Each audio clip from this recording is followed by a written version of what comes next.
السلام علیکم محترم بزرگوں، دوستوں، پیاری ماؤں اور بہنوں۔ آج میں آپ لوگوں کو ناک سے متعلق یعنی ناک سے سمبندھت، ناک سے ریلیٹڈ بہت سے الفاظ، بہت سے محاورے بتاؤں گا۔ اسے آپ سن لیں، نوٹ کر لیں، یاد کر لیں۔ اور دوستو، یہ بتانے سے پہلے ہم آپ لوگوں کا دل سے بہت بہت شکریہ بولوں گا کہ آپ لوگوں نے میری بات مانی اور میرے چینل کو سبسکرائب کر رہے ہیں۔ جو لوگ نہیں کیے ہیں ان سے بھی میں گزارش کروں گا کہ وہ لوگ بھی کر لیں اور میری جو بھی میں انفارمیٹیو ویڈیو ڈالتا ہوں اسے دوسرے کے ساتھ شیئر بھی کریں۔ تو چلیے دوستو، میں ناک سے ریلیٹڈ، ناک سے متعلق بہت سے الفاظ اور محاورے اور اس کا معنی مطلب بتا دیتا ہوں، آپ اسے سن لیں۔ جیسے ناک آنا، اس کا مطلب ہوتا ہے ناک سے آلائش گرنا۔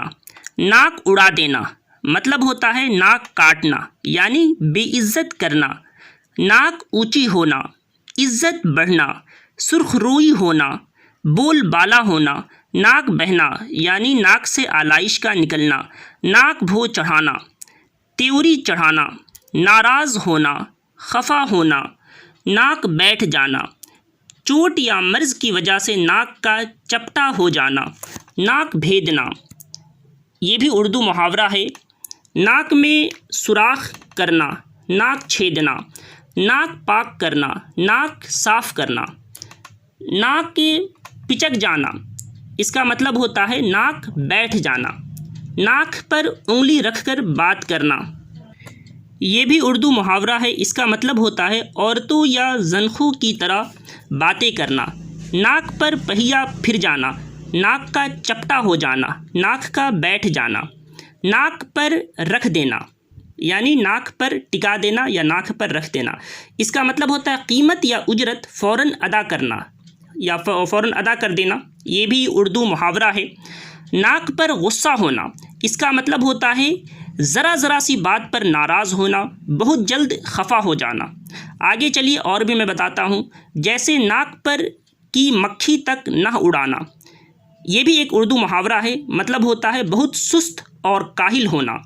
ناک پر مکھی نہ بیٹھنے دینا، کسی کا ذرا احسان نہ اٹھانا۔ ناک پکڑتے دم نکلنا، نہایت کمزور ہونا، نہایت لاغر ہونا۔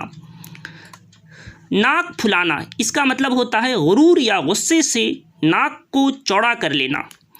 ناک چڑھانا، اس کا مطلب ہوتا ہے تیوری چڑھانا یا ناراض ہونا، یا اور بھی اس کا مطلب ہوتا ہے غرور سے ناپسندیدگی کا اظہار کرنا۔ ناک چڑھی رہنا یعنی ہوتا ہے تیوری چڑھی رہنا، بد مزاج بنا رہنا، ہر وقت ناراض رہنا۔ ناک چنے چبوانا، اس کا مطلب ہوتا ہے، یہ بھی ایک اردو محاورہ ہے، ناک میں دم کرنا، بہت ستانا یا عاجز کر دینا۔ ناک چوٹی یعنی عزت و آبرو۔ ناک چوٹی پر آفت آنا یعنی اس کا مطلب ہوتا ہے عزت و آبرو پر آفت آنا۔ ناک چوٹی کاٹنا، اس کا مطلب ہوتا ہے ذلیل و رسوا کرنا یا بے آبرو کرنا۔ ناک چوٹی کا ڈر ہونا، یہ بھی ایک اردو محاورہ ہے، اس کا مطلب ہوتا ہے بے عزتی کا خوف ہونا یا بے عزتی کا ڈر ہونا۔ ناک چوٹی میں گرفتار ہونا یا رہنا، ہر وقت بناؤ سنگار میں لگے رہنا، نہایت غیرت دار و مغرور ہونا۔ ناک چوٹی ہاتھ ہونا، یہ بھی ایک اردو محاورہ ہے، اس کا مطلب ہوتا ہے عزت و آبرو پر کسی کا اختیار ہونا۔ ناک چھی جانا، یہ بھی ایک اردو محاورہ ہے، اس کا مطلب ہوتا ہے نتھ وغیرہ ڈالنے کا سوراخ بڑا ہو جانا۔ ناک چھیدنا، ناک میں سوراخ کرنا۔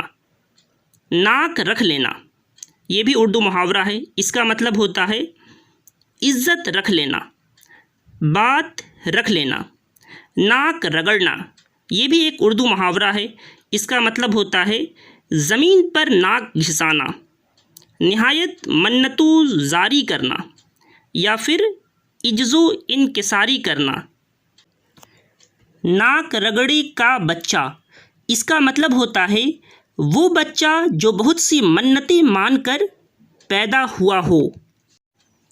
ناک ساخ رکھنا، اس کا مطلب ہوتا ہے اپنی عزت بچانا، نیک نامی حاصل کرنا، یہ بھی ایک اردو محاورہ ہے۔ ناک سینکنا، اس کا مطلب ہوتا ہے ناک صاف کرنا۔ ناک سکیڑنا، یہ بھی ایک اردو محاورہ ہے، اس کا مطلب ہوتا ہے ناک چڑھانا یا نفرت کرنا۔ ناک سے لکیریں کھینچنا، یہ بھی ایک اردو محاورہ ہے، اس کا مطلب ہوتا ہے توبہ کرنا یا اپنا قصور مان کر آئندہ کے لیے توبہ کرنا۔ ناک قلم ہونا، یہ بھی اردو محاورہ ہے، اس کا مطلب ہوتا ہے ناک کٹ جانا یعنی بے عزتی ہو جانا۔ ناک کا بال، اس کا مطلب ہوتا ہے منہ چڑھا یا نہایت عزیز اور مقرب۔ دوستو یہ تھا جس میں نے بہت سے ناک سے ریلیٹڈ، ناک سے متعلق، ناک سے سمبندھت لفظ، محاورے اور اس کا میننگ اور مطلب بتایا۔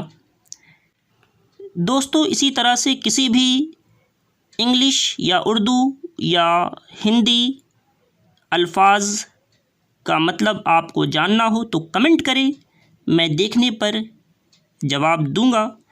تب تک کے لیے مجھے اجازت دیجیے، اپنا خیال رکھیے گا، ٹیک کیئر، گڈ بائے، اللہ حافظ۔